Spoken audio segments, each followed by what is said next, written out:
कछुआ रहता था और उसका दोस्त गिलहरी रहता था। लहरी बुद्धि में होशियार और चालाक था। एक दिन गिलहरी उछलते कूदते जंगल में घूमने के लिए जा रही थी। लहरी बहुत तेज और फुर्तीला था। गिलहरी अकेले जंगल में घूमने के लिए जा रही थी। आज गिलहरी बहुत खुश नजर आ रही थी और नदी किनारे किनारे जा रही थी।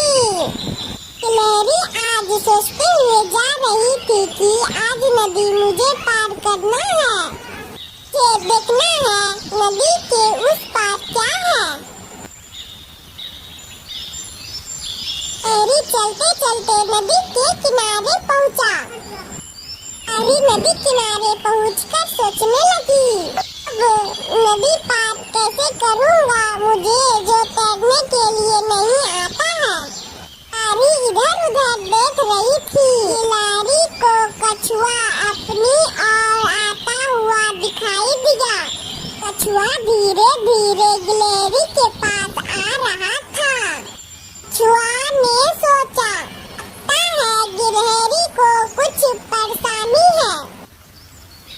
बात कछुआ सोचकर गिलहरी के पास जाने लगा। कछुआ गिलहरी के पास पहुंचा और बोला, परेशानी है गिलहरी। गिलहरी ने बोला, मुझे नदी पार करना है, मुझे तैरना नहीं आता है। कछुआ ने बोला, मेरे पीठ पर बैठ जाओ, मैं तुम्हें नदी पार करवा दूंगा।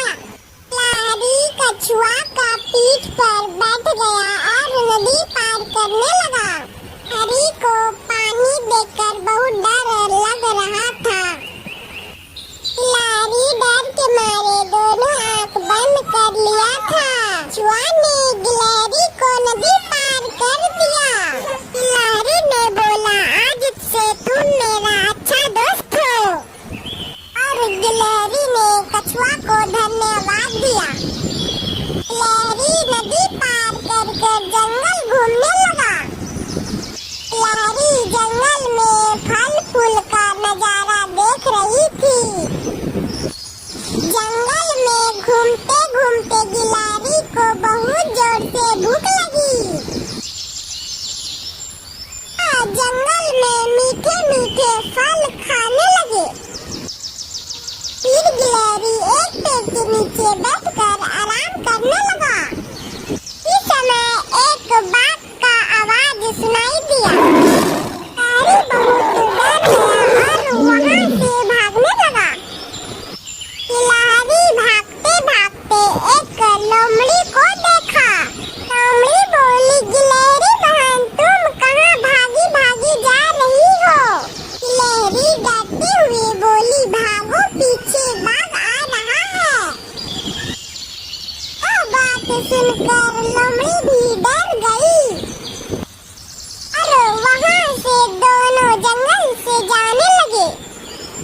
गिलहरी लोमड़ी से बोलते हुए जा रही थी, आज भगवान का दया से मेरी जान बचा है। चलते चलते दोनों नदी किनारे पहुँचा। गिलहरी लोमड़ी के पीठ पर बैठ गई और नदी पार करने लगी। लोमड़ी ने गिलहरी को नदी पार कर दी। लोमड़ी गिलहरी का नदी पार कर बहुत खुश थी। वे दोनों आपस में बातें करते हुए जा रहे थे। अब हम दोनों को बाघ से खतरा नहीं है। हम लोग नदी पार कर गए हैं। उन दोनों को हाथी मिला। गिलहरी ने हाथी को सारी बात बताई। सारी बात बताकर गिलहरी और लोमड़ी वहाँ से जाने लगे। लोमड़ी भी गिलहरी का दोस्त बन चुका था।